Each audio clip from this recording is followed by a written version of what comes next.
रुख करते हैं उत्तर प्रदेश का, जहां सरकार ने 12वीं की परीक्षाएं रद्द कर दी हैं। सीएम योगी ने इस फैसले पर आखिरी मोहर लगा दी है। बता दें, इसके पहले उन्होंने लोक भवन में डिप्टी सीएम और शिक्षा विभाग के अधिकारियों के साथ बैठक की।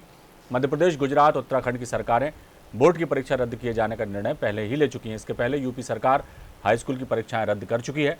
सीएम योगी के साथ डिप्टी सीएम दिनेश शर्मा समेत शिक्षा बोर्ड के अधिकारियों ने करीब 30 मिनट बैठक की। शिक्षा बोर्ड द्वारा तैयार की गई कमेटी ने रिपोर्ट मुख्यमंत्री के सामने पेश की। इस रिपोर्ट में एग्जाम रद्द किए जाने के बाद परीक्षार्थियों के लिए अन्य विकल्प के सुझाव दिए गए थे।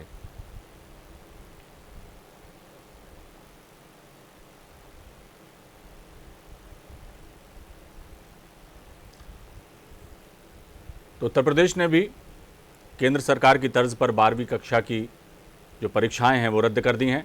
हाई स्कूल की परीक्षाएं उत्तर प्रदेश सरकार ने पहले ही रद्द कर दी थी और आज मुख्यमंत्री योगी आदित्यनाथ ने संबंधित अधिकारियों और शिक्षा मंत्री के साथ बैठक कर इस फैसले पर मोहर लगा दी और कक्षा 12वीं की परीक्षाएं उत्तर प्रदेश माध्यमिक शिक्षा परिषद ने जो हैं संचालित करता है रद्द कर दी गई हैं।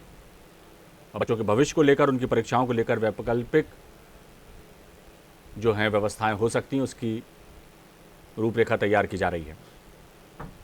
और इस खबर पर हम सीधे चलेंगे, हमारे स्टेट एडिटर आरसी भट्ट हमारे साथ जुड़े हुए हैं।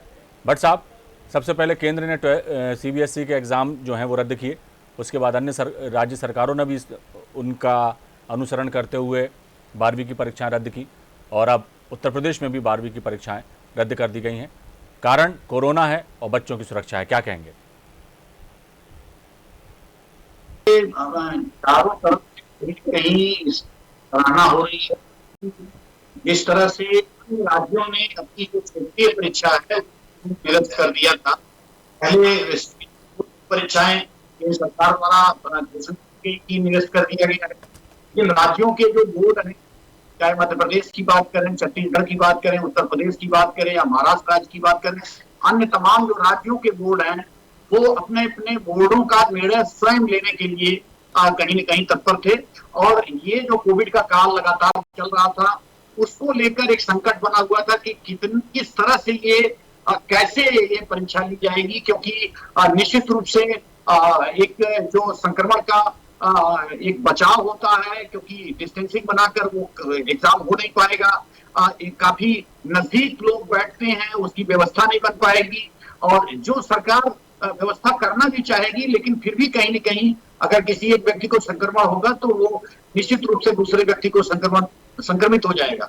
तो इसको ध्यान में रखते हुए कहीं न कहीं सरकार ने ये निर्णय लिया, खासतौर पर उत्तर प्रदेश सरकार ने, कि अब जो यूपी बोर्ड का एग्जाम है उसको तत्कालिक प्रभाव से निरस्त किया जाता है। जी बट साहब, एक बात और भी है इसमें कि 12वीं की कक्षाएं रद्द तो कर दी गई, लेकिन ये अभी सभी प्रदेशों में चर्चा का विषय है कि 12वीं की एक परीक्षा ऐसी होती है कि जिसके बाद छात्रों का भविष्य जो है तय करने वाली परीक्षा होती है। इसके बाद अपनी ज़िंदगी में जो कैरियर बनाना चाहते हैं, जिस फील्ड में बच्चे जाना चाहते हैं, अब 12th की परीक्षा के जो मार्क्स होते हैं वो बहुत अहम रोल अदा करते हैं। तो इसका मूल्यांकन किस तरह से होगा? जो बहुत अति प्रतिभावान बच्चे हैं उनमें और जो है किस तरह से फ़र्क होगा, क्योंकि मेरिट लिस्ट जो है किस तरह से तैयार होगी, क्योंकि वो भी बहुत ज़रूरी हो जाती है कई जगह। तो किस तरह की कुछ इंतज़ाम होंगे? वैकल्पिक व्यवस्था की बात की जा रही है, तो वो किस तरह के वैकल्पिक व्यवस्था होगी, इस पर थोड़ी सी रोशनी डालिए।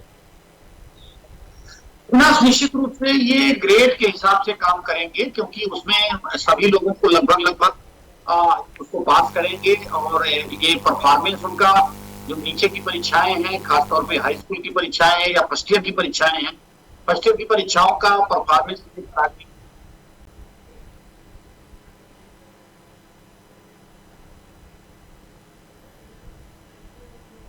पढ़ने वाले छात्र हैं उनको अगर कम नंबर आएंगे तो उनके अंदर निराशा फैलेगी।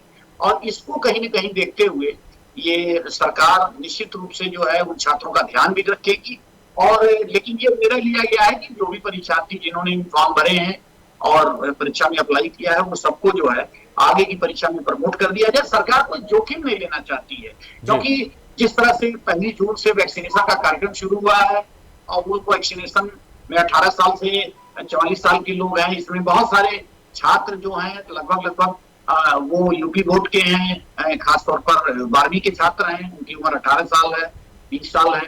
तो सरकार ये जोखिम भी नहीं लेना चाहती है। उसके साथ साथ संक्रमण की जो तैयारी है, खासतौर पे तीसरे फेज की, उसको भी लेकर जो है सरकार अवेयर है कि कम से कम अगर परीक्षाओं में जो भीड़ इकट्ठी ना हो, जिससे संक्रमण बहुत मुश्किल से काबू में आया है, क्योंकि उत्तर प्रदेश में संक्रमण 1200 के आसपास आ गया है, 1268 है। यानी कि निश्चित रूप से कहा जाए कि पूरे प्रदेश में जो ये आंकड़ा है ये बहुत तेजी से घटा है, मौतों की भी संख्या घटी है। तो सरकार इस पीरियड में परीक्षा के नाम पे इतना बड़ा जोखिम लेना बिल्कुल नहीं चाहती है, और इसीलिए निश्चित रूप से इसको टाल दिया गया है, निरस्त कर दिया गया है। और इसके साथ साथ सरकार इस तरह का भी कोई व्यवस्था बनाने जा रही है, खासतौर पर माध्यमिक शिक्षा बोर्ड की, उसमें जो मेधावी छात्र हैं, जिनके अंक 11वीं में अच्छे हैं और अधिक मात्रा में उन्होंने नंबर मिले हैं, तो उनको उसी के हिसाब से रैंकिंग देकर आगे की कक्षाओं में प्रमोट कर दिया।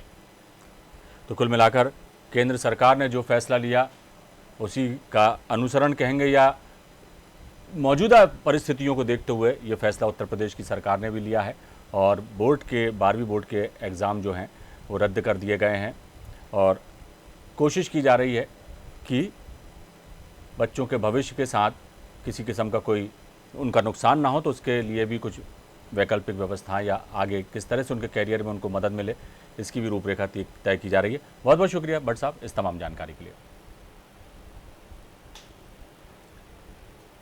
तो उत्तर प्रदेश में सीबीएसई के बाद अब यूपी बोर्ड की 12वीं की परीक्षाएं भी रद्द कर दी गई हैं।